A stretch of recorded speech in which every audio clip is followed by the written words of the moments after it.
What's up, everybody? It'll be the third video I made today. One in the car, one on the mighty ZX14, and now Jonathan swung by in his brand new 2022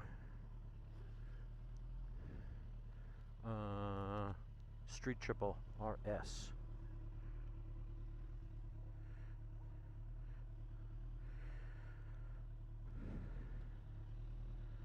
So let's see. Let's get him. Put it on mesh. Do. You there, Johnny? Let's give it a second. We are recording.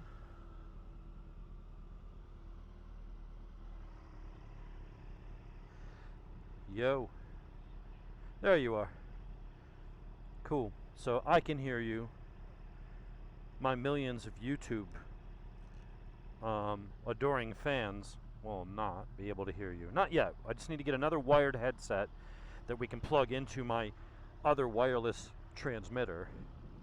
And then you too can be as cool as I. Well, nearly as cool as I. Alright, I've not been on one of these in a bit. But already I could see myself. I feel like I'm more pitched forward on this than that. What is she doing? She's doing something. It's Melissa. And there's Mike. What up, Mike? So anyway, what are we in? Sport mode? No, we're in road mode. Yeah, you suck.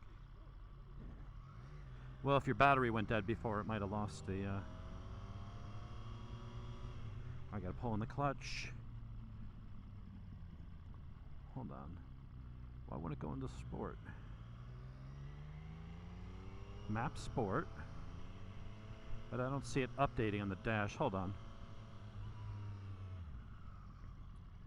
Does this thing have to like pull into a stop?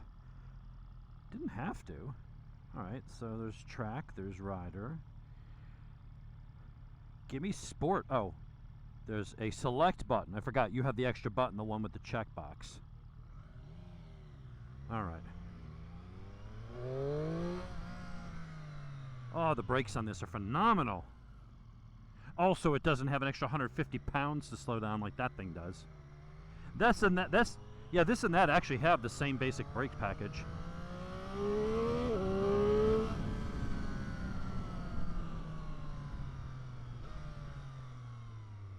Yeah, no quick shifter on the big Cowie. For a 22 model, it honestly is way behind on electronics and technology.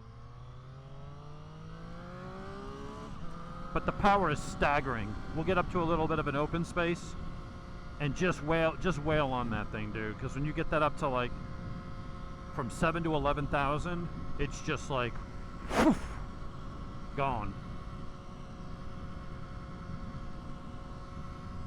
Yeah, it's not violent the way the R1 was, but there's just this power that's always lurking below the surface. I've tried to describe it to people. I use the hippopotamus and the crocodile analogy. I try to make it relatable, right? Not how successful I am, but the you know, everyone looks at the crocodile and you're like, it's just lethal. Everything about it has been honed by hundreds of millions of years. It's a fucking dinosaur. In today's world, it's an apex predator. However, in Africa, more people are killed by the hippo than the crocodile. Yes, I am. I know. Dude, hippos will mess you up. They're extremely territorial. They're aggressive. They weigh like 2,000 pounds. Their teeth are like swords. They've got like 8-inch or 12-inch or whatever long giant tusks. Their jaws are massive. Imagine a 2,000-pound pit bull, and that's a frickin' hippo. They look fat, they look slow, they look goofy, yet they will mess you up. Hippos kill lions, dude. Everybody else is hearing like a one-way conversation, but it'll work. They'll get what I'm saying. So that's how I look at that. I thought of a better analogy. You think of like tiger sharks and great white sharks and hammerheads as like they're the kind of apex predators in the ocean. Orca, killer whales. Exactly. Everybody looks at the great white and you're like, that's the king of the beasts, right? That's the lion or whatever of the sea. And in certain situations it is. In shallower water, they're more agile, they're quicker. Like that's why bikes like an R1 and everything are better on track than that thing. Get out into open water and it's a whole nother ball game. Orcas will take out great whites. They will eat them. And that's kind of what I look at that. You're like, yeah, it's not as nimble. Up close, it's not going to be as dangerous and, that's where the R1 lives. And it's the kind of king of the hill in that environment. But when you just got open road and smooth, sweepers and stuff, and you just want to go and be gone without a lot of drama, that thing's the apex predator. Now this thing is a little freaking scalpel. I forgot how good these bikes are, man. And I've almost got my heart set on an MT-09 SP. But now I'm riding this and I'm like, huh.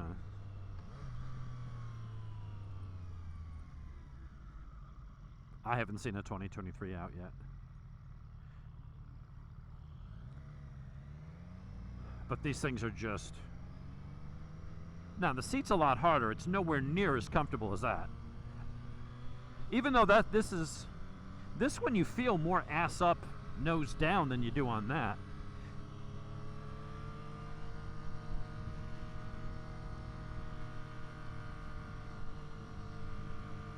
Yeah. But that thing's so much more comfortable. You go, little front end trying to come up.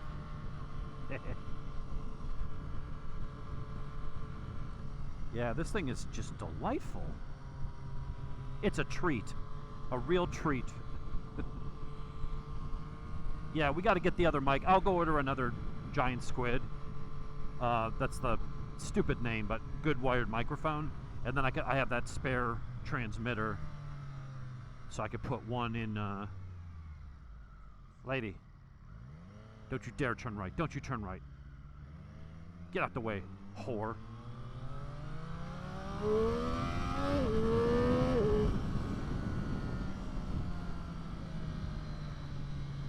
Oh yeah, I miss this bike.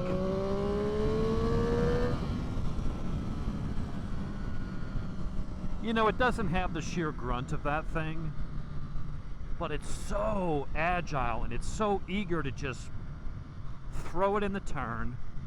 And that motor, that snarl, even with the stock exhaust, man, this is a good sounding bike.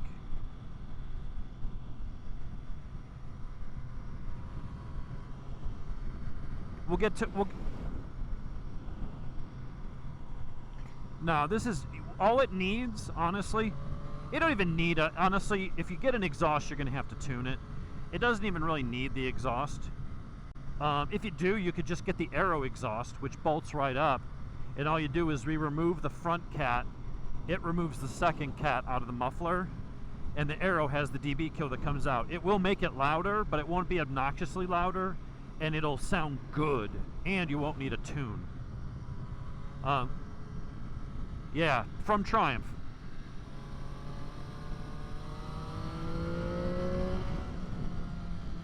I think they're around 600 or 700. They're not terrible.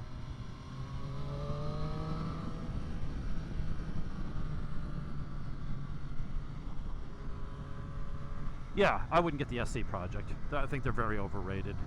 I know Cam likes his. I'm not dogging it. It's just, for what you get, the welds are really nice, but there's no real muffler. It's just like a glorified exhaust tip on a fancy pipe.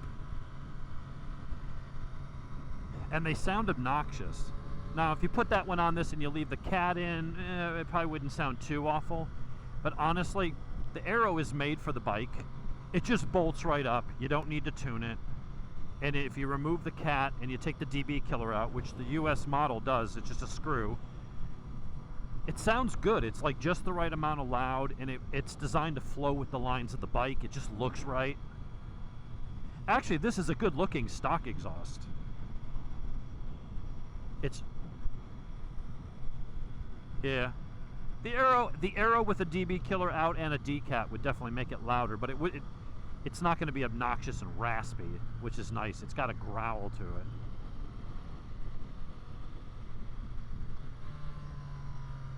Yeah, an Arrow makes a good exhaust. They're made in Italy for Triumph.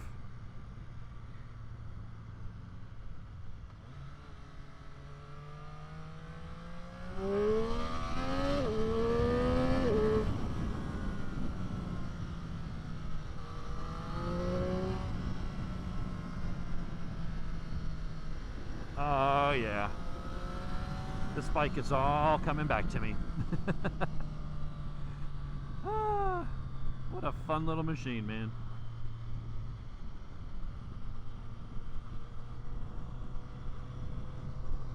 Yeah.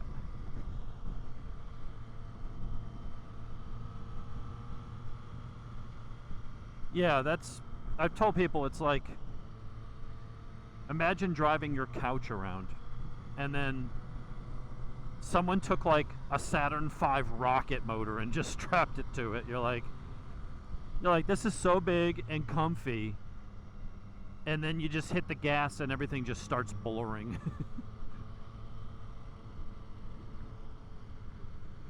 Oh yeah.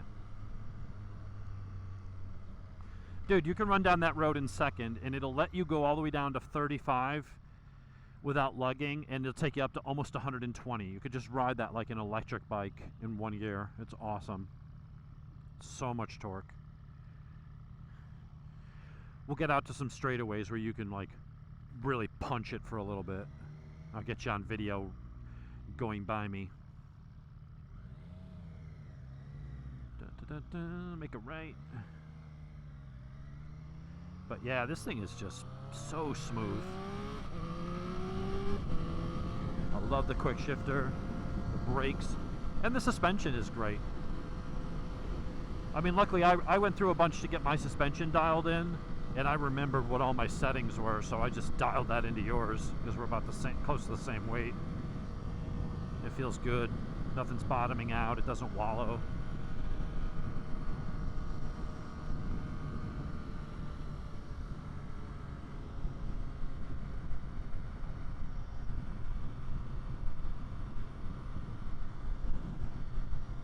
Yeah, I've always been a massive fan of these. I like the 675s, but they castrated it a bit from the Daytona tune. They put a different cam and I think smaller throttle bodies and stuff. But when they went to the 765, it was like full on Daytona sport bike spec, and in a naked, and it's so light. You know, it's like I missed riding the ZX6R a little bit. Even though it makes half the power that thing makes, a little more than half, but roughly half. But it's so flickable, and they just rev forever, right? I mean, the 600s are fun to ride when you're on the right kind of road, and you can just keep it between 11 and 15,000, right? And it never feels like it's really going to get away from you, whereas an R1 or that do, if you're to ride that high in the revs, right? So. But this is like everything I like about that, but just a little bit more. It doesn't rev as high, but it's got more torque. It makes more horsepower than a 600.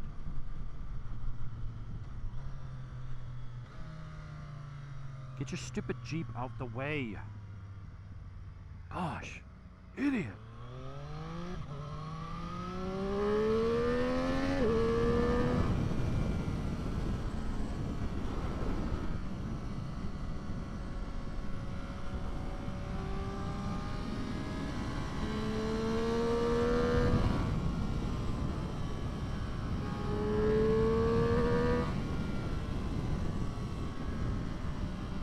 This thing just makes me giggle.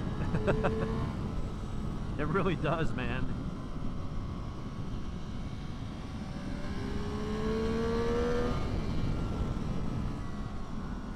What tire pressures did you set in this cold? Were you running 34, 36 like I said?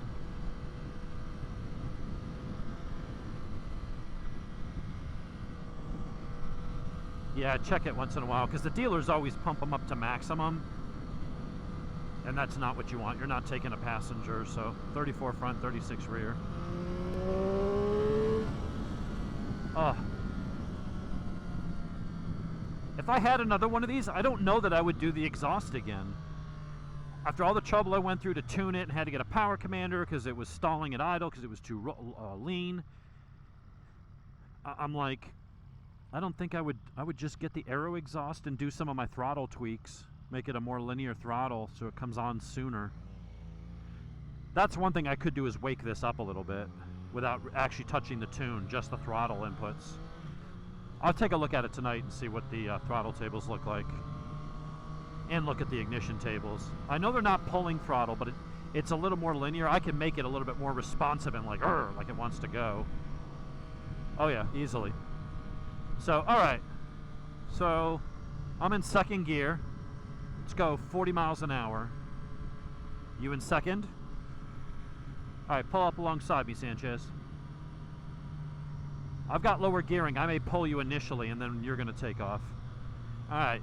1, 2, 3. Hold it till 11. Come on. Dude. You were not getting on that thing.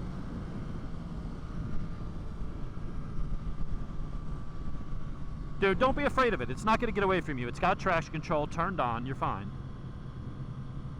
All right, next straightaway. And don't shift till you hit 11,000. 11. Yeah, I don't know where you were shifting, but I'm like, how am I pulling away with 70 horsepower less? No, it's like, yeah. I think it's broken. What is? The rider is. All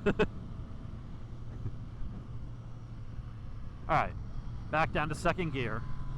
Do not shift. Keep it pinned and do not shift. It's not going to get away from you, I promise. Keep it pinned until you get to 11,000. Ready? 1, 2, 3.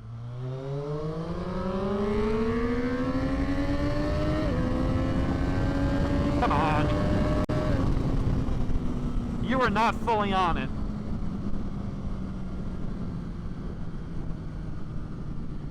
I'm telling you, when we switch and you see how fast I walk away from you, this is quick. This is a very quick bike.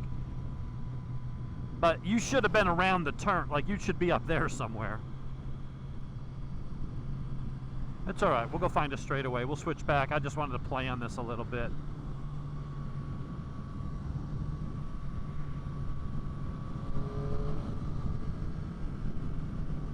Yeah. I like this. As long as I'm really comfortable on the MT-09, I think that may be what I end up going for.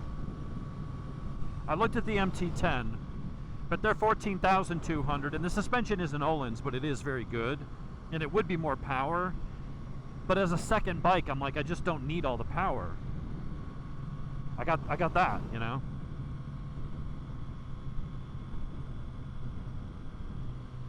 Yeah, let's get up here. Let's pull off to the side, somewhere here, real quick, and switch. And we're gonna do that again. All right, so let's just pull past this turn right here into the shoulder. All right. Do-do-do-do. Ba-ba-da-ba-ba. All right. Get back on your girl bike. I do love that bike. It's an awesome bike. All right, full power. All right. All right, come on over here for a minute and get on my left side. Let's get up to 40 miles an hour in second gear. Okay. All right, go ahead a little bit ahead of me. I'm going to give you a head start. All right, ready? 1, 2, 3.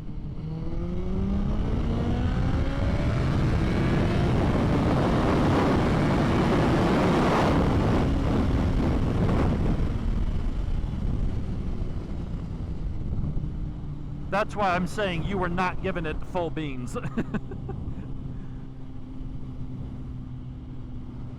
I know. No, I get it. And for the people who can't hear that, he's nervous and doesn't want to just rag on someone else's bike. Here's the thing. I had no problem ragging on your bike and just pinning it. Yeah.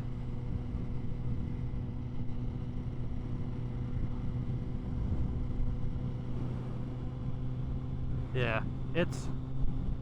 But you see how it just kept going and going and going, and it's like, and the faster we go, the more it's going to pull away, because my aerodynamics are going to be way more impactful at triple digits. Yours are going to start hurting you after like 130, 140, which is fine because you don't really need to go that fast on public roads anyway. But yeah, I knew you weren't getting on it fully. I was like, there's no freaking way. Yeah, because it's like you were pulling away, but I'm like, I'm still kind of like just a few bike lengths back, and I'm like, there's no way he can't be giving it full throttle.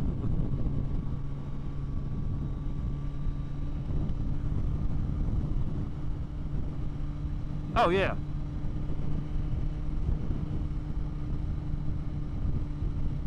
Yeah, I mean, when you watch the video of Cameron, he'd be right on my ass because I'd have to brake earlier to get all this weight slowed down. So he would brake late.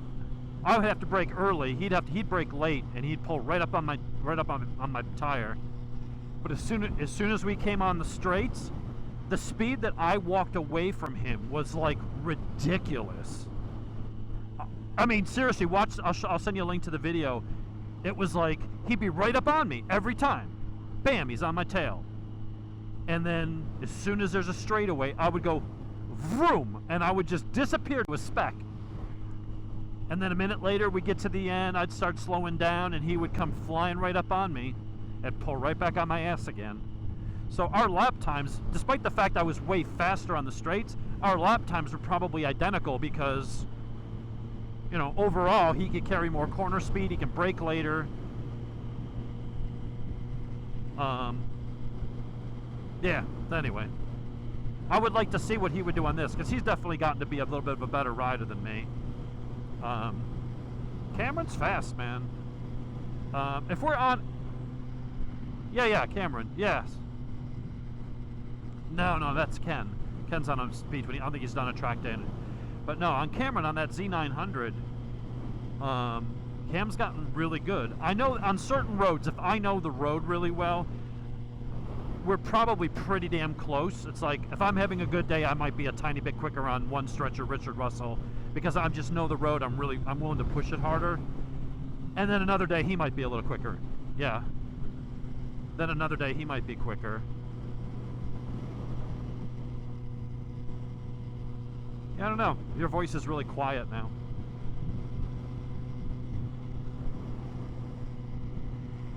No.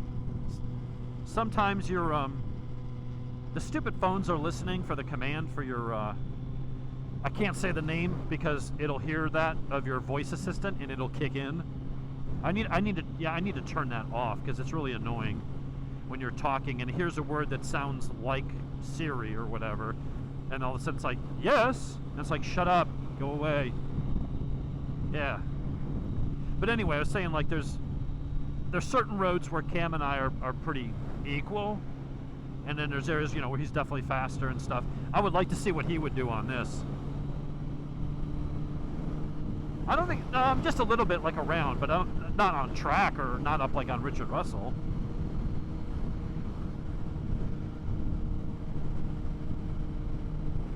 Oh, that's what I'm saying, Cam's really fast.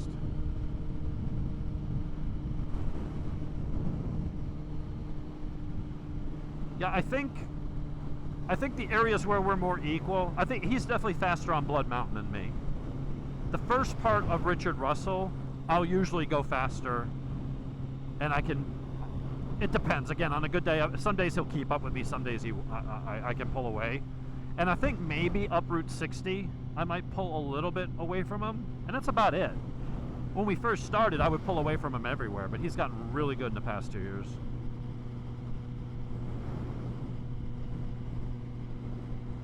Well, you just got to get saddle time. Just get used to that bike, get out there. We need to get up to the mountains, and start riding the same roads over and over so you can build your confidence back up. And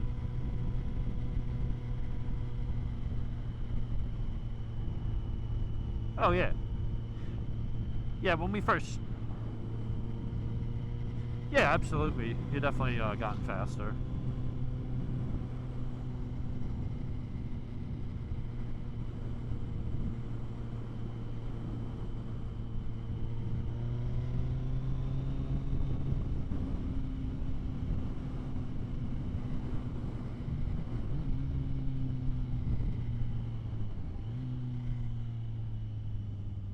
Yeah, I mean, the only way to do it is just get out there, man.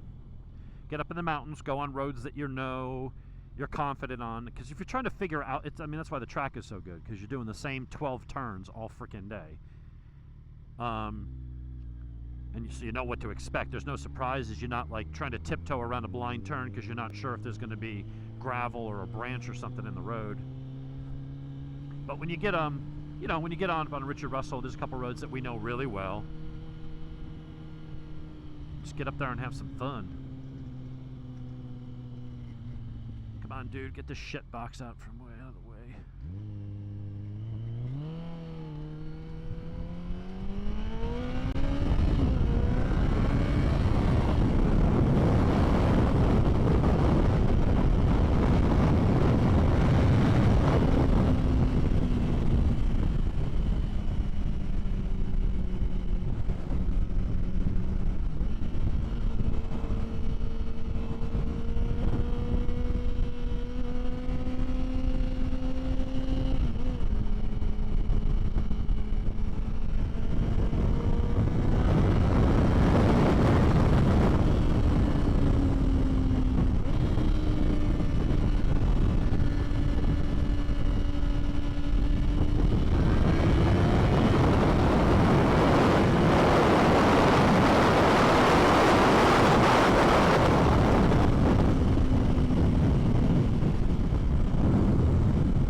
Where are you at, Jonathan?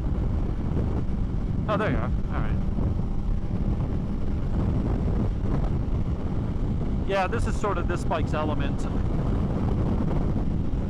Open road and just pin it. Yeah.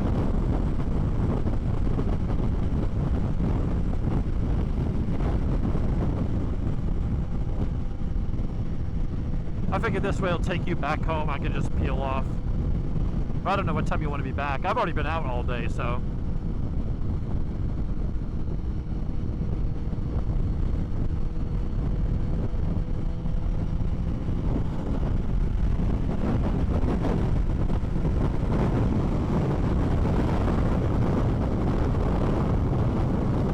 Yeah, weather's nice.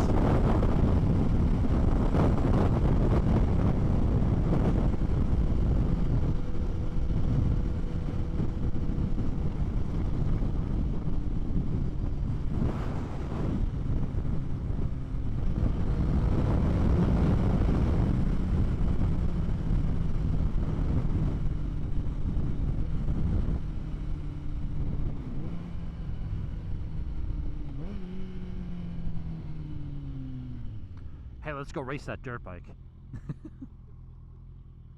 I think I can take him.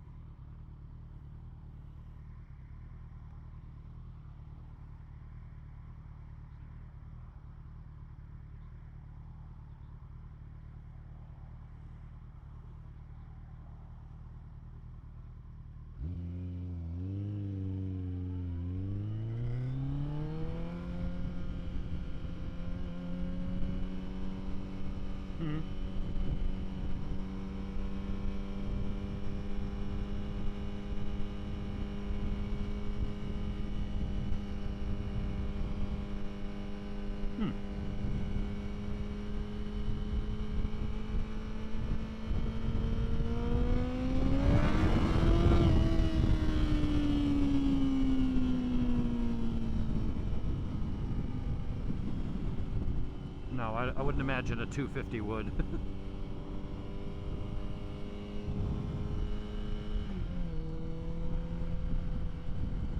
Well, Donna's son Robert's got a scooter now. He's got one of the. She got him like one of those Chinese scooters, and it's like a weird name. I'm like, is it like #1 Super American Cowboy Johnny? You know, yeah, they just give it some crazy name. Like when you go and see like it's like #1 Super Awesome Buffet or whatever, and you're like, you could just say Chinese buffet. We get it. Like we know what you're going for,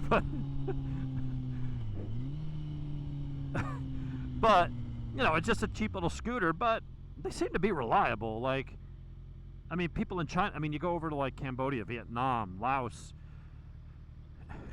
Well, yeah, because you know you got poorer countries and you can't afford, you know, even just like a base model car like that.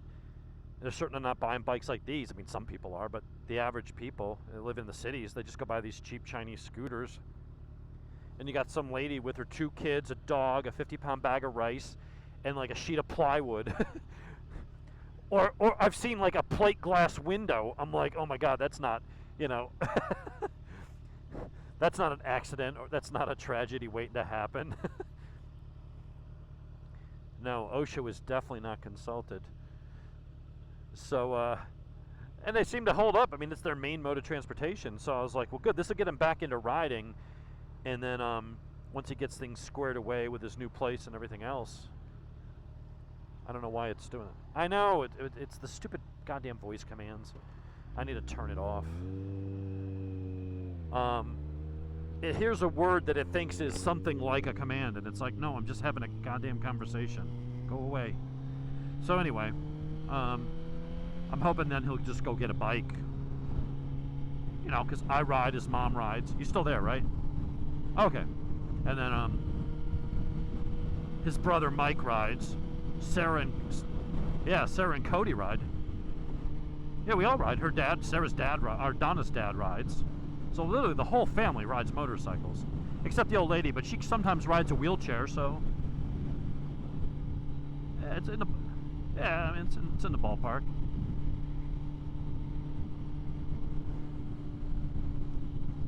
I'd love to see her ride that wheelchair right down up like a embankment. Here you go.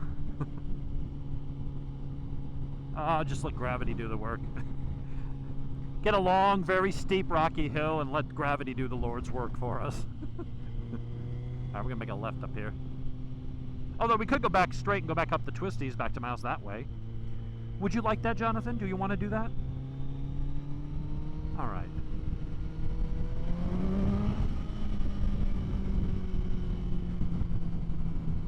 I do love this bike, but I love that bike. You know, I love so many bikes. I love Lamp. Remember from Anchorman?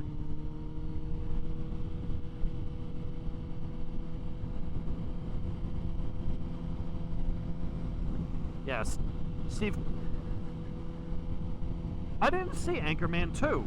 You know what? I need to download that. I need to get on BitTorrent and grab that, or it must be on one of my 19 streaming services I subscribe to after cutting the cord to save money, and now it's like every goddamn show has its own streaming service, so it's like I've got a dozen bills instead of one bill to pay, and I still got cable anyway.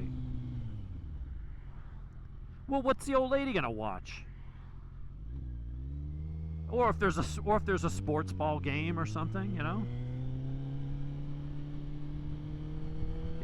I mean, most of the shows I watch are on a streaming service now. But the problem is, if you want Yellowstone, well, you can get it on Hulu, but if you want the current show, well, then you got to go to Paramount. So, but I got Peacock for that. I got Hulu for other shows, because I got to be able to watch Scrubs and Family Guy and stuff like that. Then I got Netflix, a lot of good shows on Netflix. Got Amazon Prime for other shows. We got Disney. We got Apple TV. And there's another one I don't even remember. Well, we got HBO Max. At least that one comes included with cable. But yeah, man.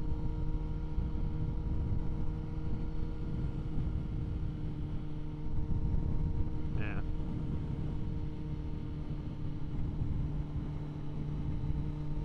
Yeah, I want to watch season 5 of Yellowstone.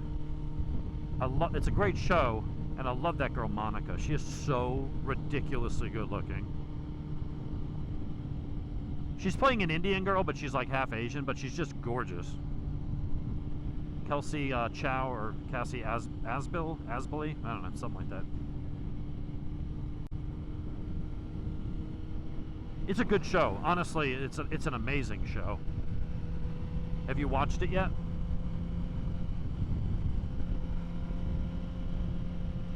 On Peacock. The first 4 seasons are on Peacock.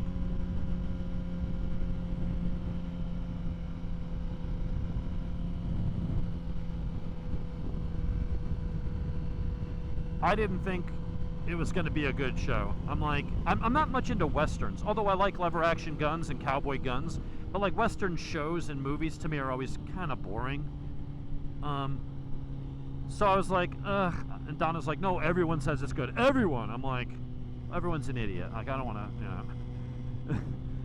And I've been wrong before. Everyone's like, oh, you got to watch Lost. It's crazy. It's cool. And I'm like, I don't want to watch it because everyone else is watching it. Then I watched it and I'm like, okay, this is the best show that's ever been on TV.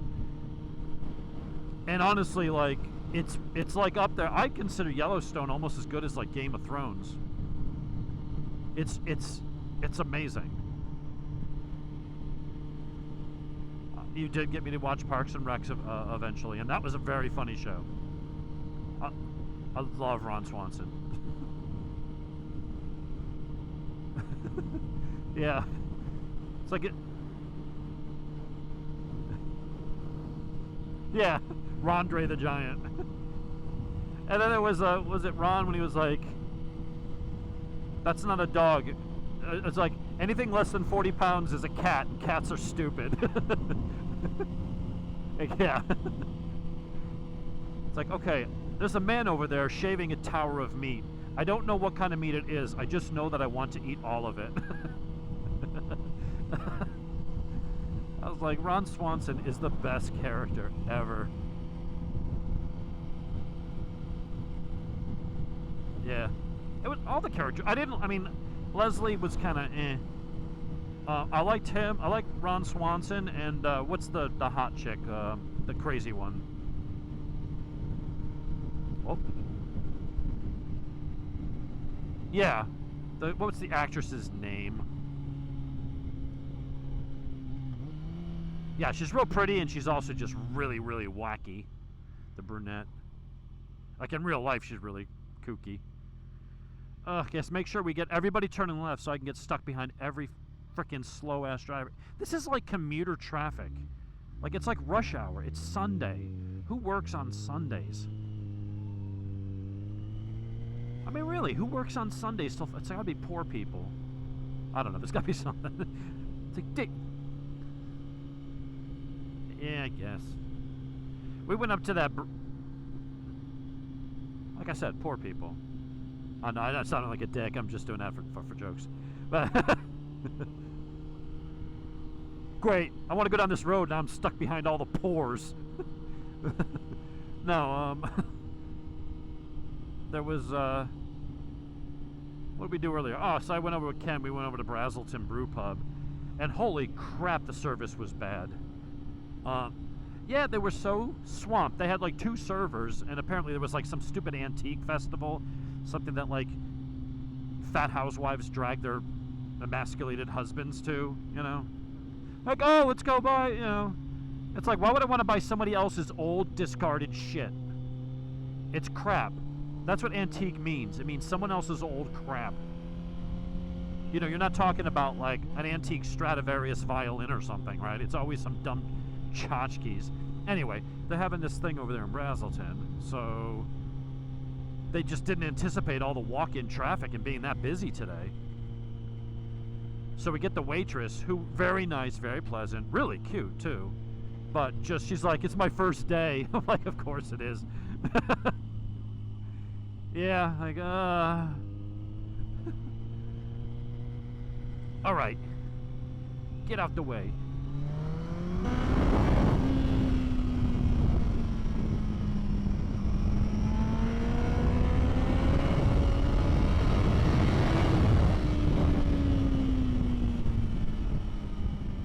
Whoop. Yeah. Now we're stuck back behind. We caught up to the poor people.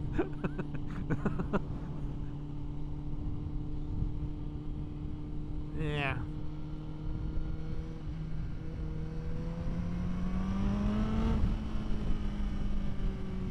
Yes, make sure you slam on the brakes for that gentle turn. I swear to God, the worst is people at intersections, dude.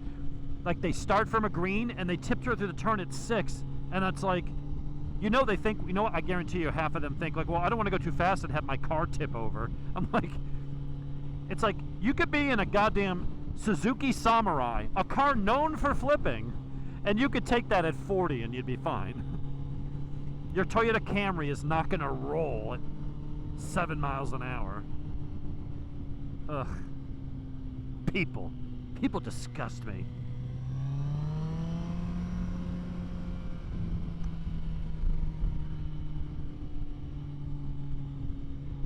Yeah.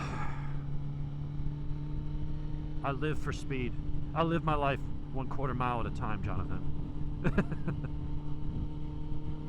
Can you believe they're making another one of those shitty Fast and Furious movies? I know, we need to watch it and then have a drinking game, and you got to do a shot every time someone says family. They won't even be to the opening credits. They'll be on the 6 screens of all the different producers and all the, you know, the whatever. I'll be fucked up before we even get into the movie. It's about family. It's like, why? Because you all drive the same shitty Civic with a fart can and a blower on it, like.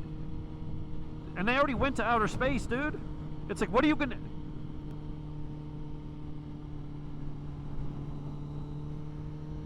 Yeah, this time they're gonna be like, all right, we went so fast, we opened up a wormhole, we tore a... Yeah, we tore up a hole in the rocks gooch and the space-time continuum. It was so fast.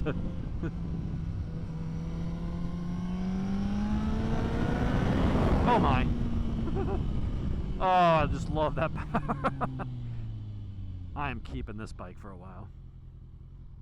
I know I say that about every bike I've ever owned, but this thing really is just, it is the balls. The balls, Jonathan.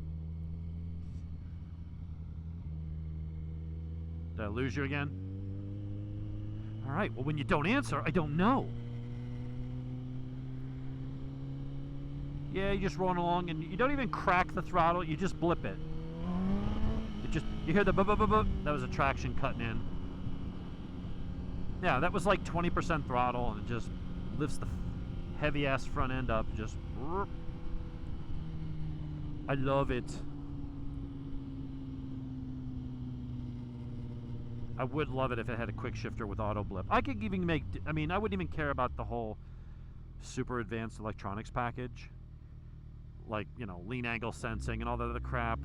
I'm fine with the level of intervention it has. It has basic ABS and basic traction. But I really would love, on a bike this fast, a quick shifter would be amazing.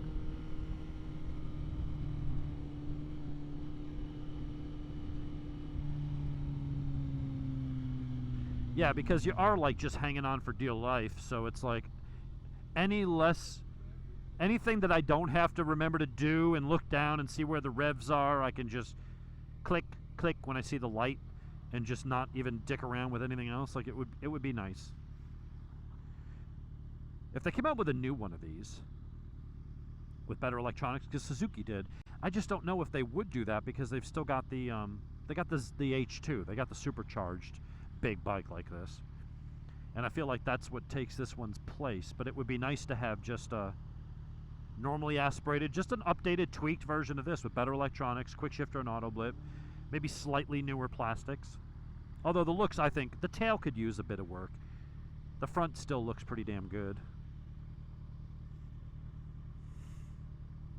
But it is magnificent.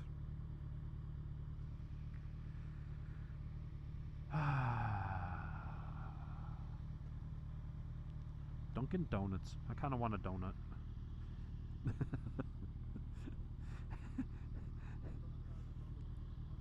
I'd go get a donut, but I don't want to be a big fatty.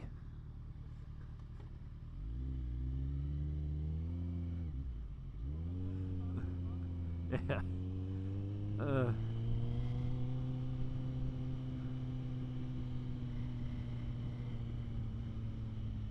Get out of my way.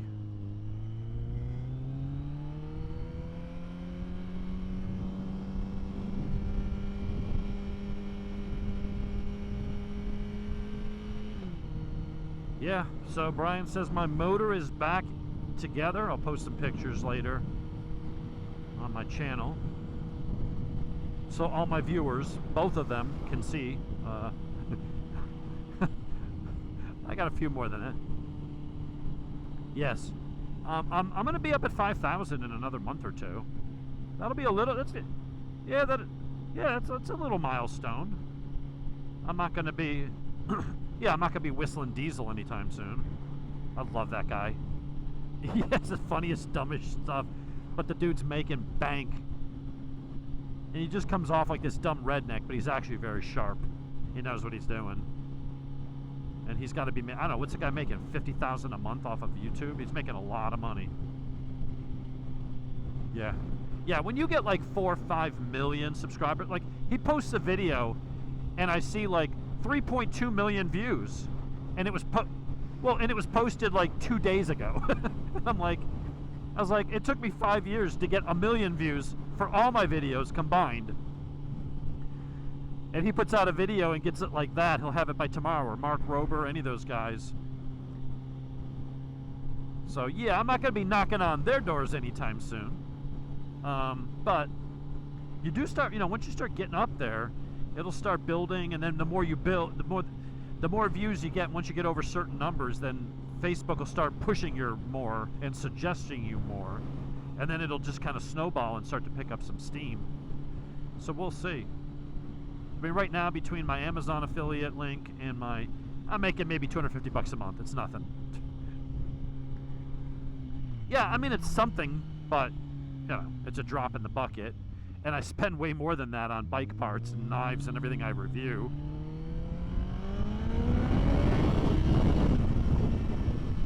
So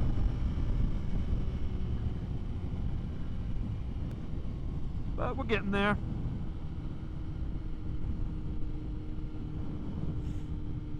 I don't know.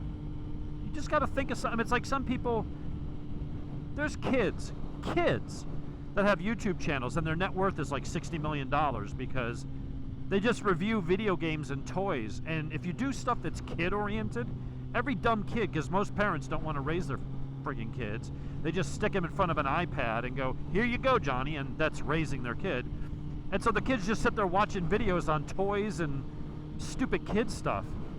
And these kids are making bank. There's some kids that are making, again, $40,000, $50,000 a month, and they're 11.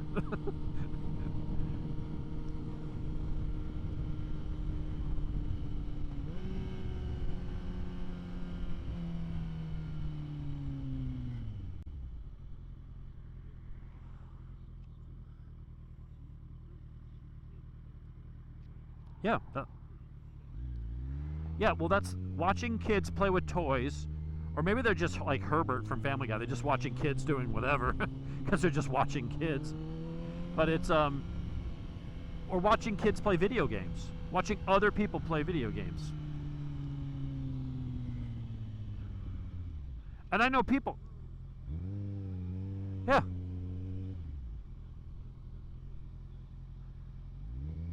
Oh, I get it.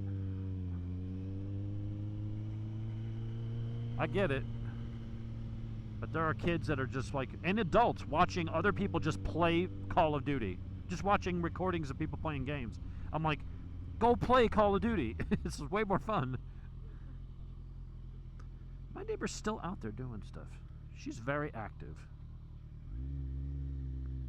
Melissa over there. She's always running around and playing basketball with the kids and doing stuff. See, that's a mom that, she's invested in her kids' lives. Keeping them out of trouble.